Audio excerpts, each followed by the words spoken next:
welcome back to RC Icons. So in this video, a 97 MX4 WCS. One of 50. Nope. This is a new creation, because if you wanted one of 50, it's going to cost you a suitcase of money. My friend Ruben, who you guys have heard of before, he sold me my 97 Maasaki WCS YZ10. He also sold me my original Pro Cat, and he sold me the 10 Technologies Predator that I sent to Glenn. So Ruben and I have been friends for a while. He's on Facebook with Yokomo Elite Builds. I've mentioned that before. Ruben has his own company called Rubrix Racing Products. So Ruben makes parts for the YZ10 custom parts, the MX4 and the RC10. And he caters those parts, as well as full builds like this, to modern day racers to fit their needs. For whatever their needs are. Indoor carpet, outdoor dirt, doesn't matter. He's a genius. He's one of those geniuses that I like to reference in my videos from time to time. Wouldn't even know where to start with something like this, to be completely honest.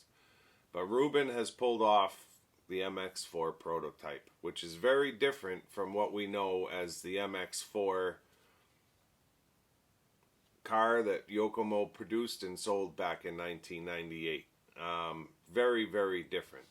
So a little history on the MX4. So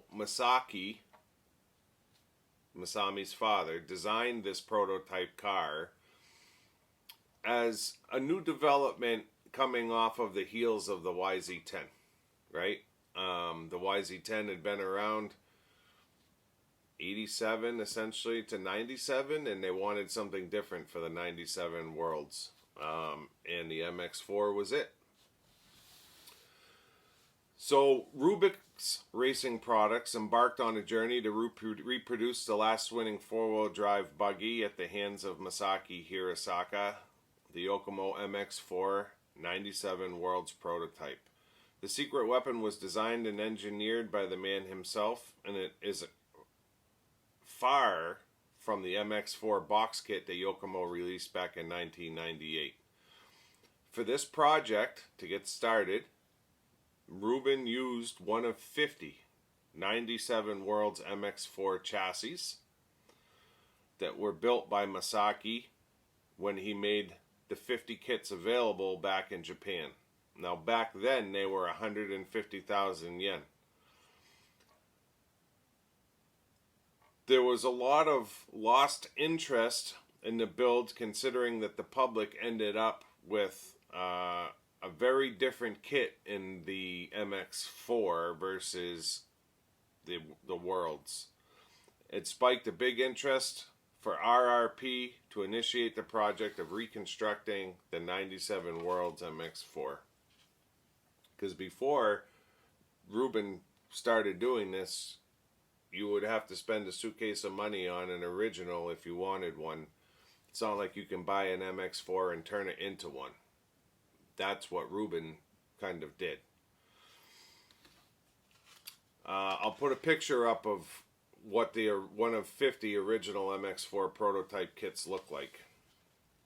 So the timeline for Ruben of doing this basically goes like this. So in September of 2023, the very first prototype was accomplished in acrylic. So the first car he manufactured, he did in acrylic, obviously, because it's way cheaper than making carbon and then finding out that it's not going to work. In November of 2023, the first two production cars were completed in full carbon, and they were shipped to 2 racers in Europe for testing. In December of 2023, the first customer assembled kits were built and shipped. So built cars, not a kit. And they used MIP gold CVDs. Also in the same month, he was able to put the first unassembled kit together and was shipped. So I'm going to put pictures up as we're going through this. In February 2024, the first modernized version of the MX4 prototype was developed, and this was branded as the RRP RX4 Evo. The kits were made available to 3 RRP drivers in Europe that would attend the Euro Masters that just happened March 1st to the 3rd. Some of the differences between the commercial MX4 and the prototype car are as follows. The 97 World's prototype chassis was made up of a one-piece carbon chassis with a 10-degree kick-up in the front. The kit came with a flat chassis with a plastic kick-up that got screwed to the flat chassis. So two-piece essentially. The 97 World's MX4 used YZ10 steering assembly, whereas the kit MX4 did not. The top deck of the prototype continued all the way to the front shock tower and acted as a front bulkhead cover. I'll show you that when we see the car. The front differential case was made of aluminum in the prototype, and in the kit it was made of plastic. And then also in the back, the prototype was equipped with a Delrin rear diff case versus a plastic enclosed case on the MX4 stock car. So Maasaki designed the car, but he hadn't had it named yet. So he was trying to figure out a name, and essentially what happened was an American racer told him that he should use M for Maasaki and then the X4 for four-wheel drive, and that's how the MX4 name basically came to pass. This is an interesting write-up here from Maasaki when he was designing the car, but basically the MX4 World Championship replica was released at the same time as the production model back in 1998. There was a strong demand for the replica sales as the commercial model had many molded parts and specifications were changed considerably. So Maasaki decided himself to assemble and sell only 50 MX4 prototype kits. One of those kits is what Ruben used to start this whole project. I can't even imagine what it costs. The price of the kit back then in 97-98 was 150,000 yen from Maasaki. But it was sold as soon as it was announced. It took a lot of work for him, but he regretted it a lot. However, when it was done and the 50 cars were shipped out, it gave him a lot of joy that he hadn't previously gotten from RC car racing. In spring of 98, the production MX4 model was finally completed and they were able to sell it. The MX4 was named by an American teammate, the World Championships, M from Maasaki, and X4 for four-wheel drive. The focus of development since joining the company was off-road four-wheel drive. This is Maasaki talking about working with Yokomo.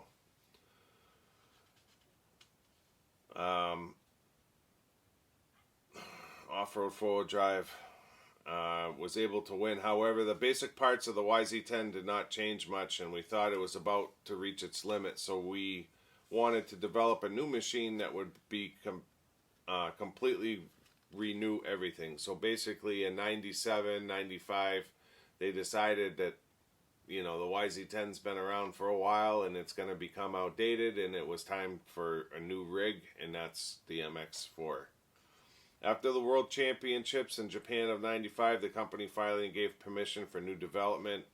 And in the background of this, Losi, which had been a compatriot until now, had started selling a four-wheel drive buggy we know as the XX4. Since the next World Championship in 97 was going to be held at Losi's local ranch pit in Panema, California, there was great pressure for this new development by Yokomo. He first organized the concept in his head with the major themes were going to be lightness, slimness, simplicity, drivetrain balance, weight, and without copying other companies' designs or ideas. Determining the overall layout in order to make the car slim and limiting the front and rear overhangs, the layout of the drive system was very important. He wanted to bring the belt to the center as much as possible, which affects the twist of the chassis. He searched for a way to make the belt pass through the center between the motor mount and the motor, and he couldn't figure out the placement. But after staring at the belt and pulleys for months, he realized that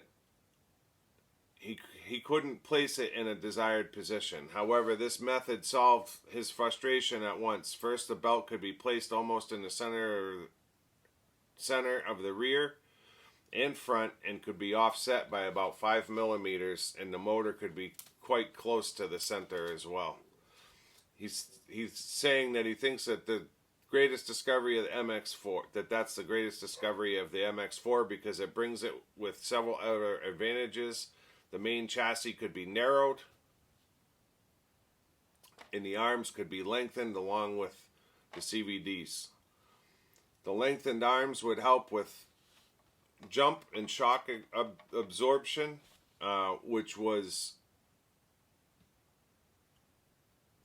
one of the fallbacks of the YZ10. So the YZ10 wasn't known for being great on the jumps. The MX4 was thought to be, or going to be, better because of that longer arm geometry. They started doing testing on the MX4 in 1996, pre-Worlds testing. At the beginning of April, the prototype, which can be said to be almost a final product, was completed, and the following domestic tests and local tests started. A pre-World event would be held on the same course in May. In the pre-World, they decided to test it before and after the race without using it yet, like in front of people. They wanted it to be a surprise, so they kept using the conventional YZ10 97 WCS for pre-Worlds warm-ups and right up to the race to prevent disclosing the MX4 prototype. At the World Championships, the courses are changed and made at the last minute. Overall, the course should be set in such a way that it's advantageous to them. I've read that being Losey's hometown will set up a course with a lot of favorable jumps. The YZ10 was not good for jumping, so the MX4 was designed with emphasis on jumping. I didn't want to show these performances. The MX4 prototype would win the four-wheel drive championship at the hands of Maasaki Hirosaka, so obviously it all worked out. So at this point, I want to bring you over to take a look at Ruben's recreation of the MX4 prototype because it's absolutely gorgeous. So at this point, this car is sold. Ruben has sold this car, and the owner of the car as well as Ruben have been very gracious in sending it to me to show you guys. So let's do that. Let's get the camera over here. We'll take a look at the car, and then in the closing I'll talk about kind of how Ruben is moving forward building these cars and or selling parts, kits, all that kind of stuff. So as I bring the car close, you can see that Ruben did just an unbelievable job with the build. It's got Rubrix and RRP tags all over it. So this is the closest thing you can get currently to an MX4 prototype without having one of the 50 original kits.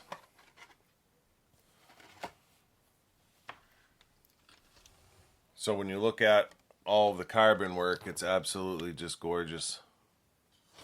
You can see that the top deck does indeed come all the way up to the front shock tower, like I described, and covers that aluminum front bulkhead, which is anodized blue. I'm not sure if the original prototype was anodized blue. I would assume not, but that doesn't mean that it wasn't. Maybe it was. So these arms are considerably long. The bulkhead is considerably narrow, just like what was described. It does have the YZ10 steering, and then he's got all titanium turnbuckles.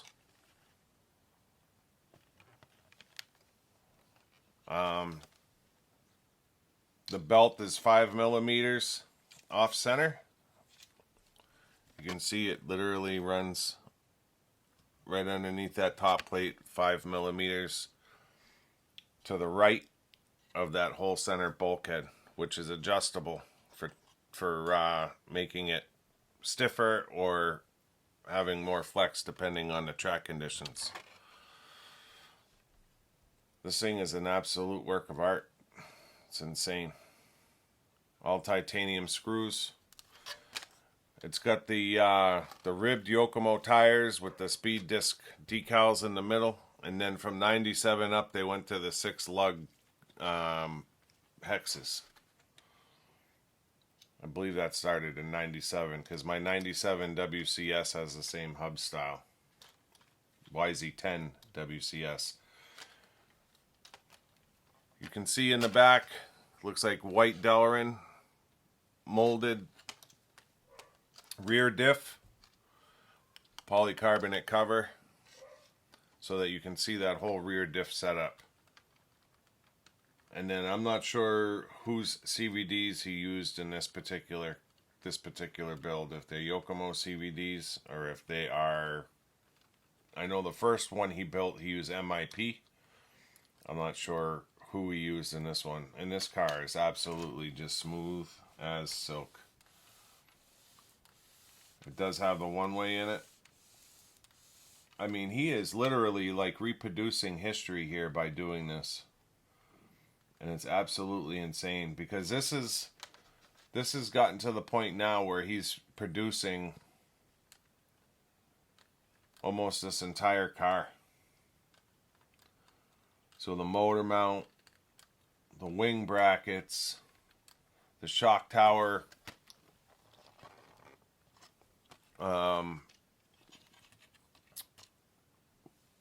am I thinking? The shock tower braces in blue. You can see them. And then he's got laser etched. He's got his logo up here in the corner. RRP RX4.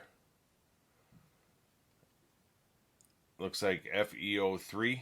So he's serial numbering every single car. And then I'm assuming he's got, I don't know if he's buying the Lexan from somebody who's already making it. But this thing is just insane. And I'm absolutely going to have to get on the list to get one. Now these are being made so that people can race them today. Obviously it's made for a shorty pack. That's kind of the whole point. But I mean, the car is so nice that you literally could still just put it on the shelf. So absolutely insane piece. You can see this car in the build process on Yokomo Elite Builds. I believe Ruben has it all up there so that you can follow it and then continue to follow him as he continues with this endeavor. I'm sure the list is long. And expensive. Like, this is an expensive car. This doesn't come cheap, but it is absolutely cool as hell. I'm not sure what he's using for shocks on this particular car, but they're absolutely gorgeous. They almost look like a modern day associated shock, like a hard anodized. Not a big bore, a normal bore, but super, super cool. So, where is Ruben now? Currently, the MX4 prototype is made up of 30% stock MX4 parts. So the normal kit MX4 parts, and 70% of these parts are unique components manufactured by RRP. The full build-out relies on RRP sourcing original equipment Yokomo MX4 kits to complete each prototype assembly. So if you want one of these cars and you have an MX4, you can send the parts that are necessary to complete the build, or Ruben has to source those parts. I apologize for the dog barking in the background. So that's how things are currently as a fresh project. He's working towards eliminating the requirement of the OE parts in the near future which will allow for faster distribution. Obviously, if he has control of all of the parts and he's not sourcing original MX4 parts, he'll be able to produce them a lot faster. The RX4 is currently being made available via pre-orders, and there is a wait list. If you are interested in one of these cars, you need to go to rubrixrc.com and get a hold of Ruben and get on the wait list. Folks with a donor MX4 will be able to get one done faster than if he's sourcing the parts for you. Additional information on the Evo, the RX4 Evo Modernized is a little different as its pieces have modifications for modern era vintage racing. He's going to be working on kits for those later in 2024 that will be at a different price point. I'm not going to talk about price. If you want to talk about price, talk to Ruben. He'll give you pricing. It is going to come with an unpainted body and wing, but it's not going to come with shocks or tires. That is more catered to the person, depending on the type of track that whoever is buying it will be running. Obviously, carpet tires are different than dirt tires, and shock setup and all that stuff is going to be preference based on the track. Well, I hope you guys enjoyed that. Absolutely epic what Ruben is doing. Bringing these cars back to life after all these years. It's just super, super cool. So in closing, I'm going to just put up a couple of pictures of the cars that Ruben built and sent over to the UK for testing and for the Euromasters. So the first picture is, there was 3 racers running in the Euromasters. So this is the picture of their cars there.